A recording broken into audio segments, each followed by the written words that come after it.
So for my cool thing today, I want to introduce you to a bias tape maker.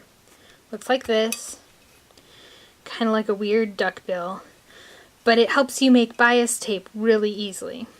Now this is a 1-inch bias tape maker, so for a 1-inch bias tape maker you will end up with 1/2 inch of double fold bias tape or 1 inch of single fold bias tape. And you'll want to start with a strip of fabric, strip of bias, that is twice as wide as the width of the maker. So in this case, for my 1-inch bias tape maker, I'm starting with 2-inch bias tape. Now it's really easy. You take the wrong side of the fabric and the wrong side of the bias tape maker. I like to put a point on the end of my bias tape to do this.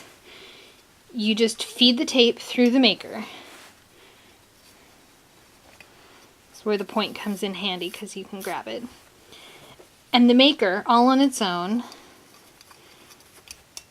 does the fold for the bias tape.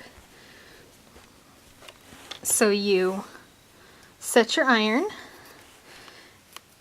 and you essentially drag the iron and the bias tape maker along to get folded bias tape.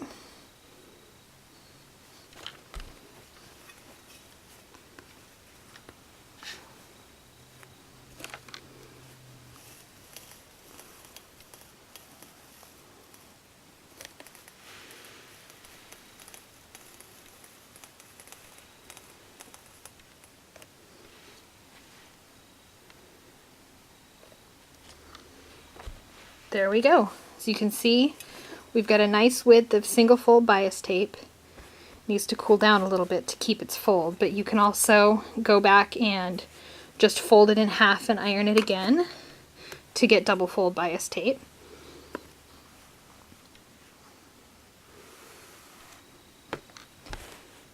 Just like that.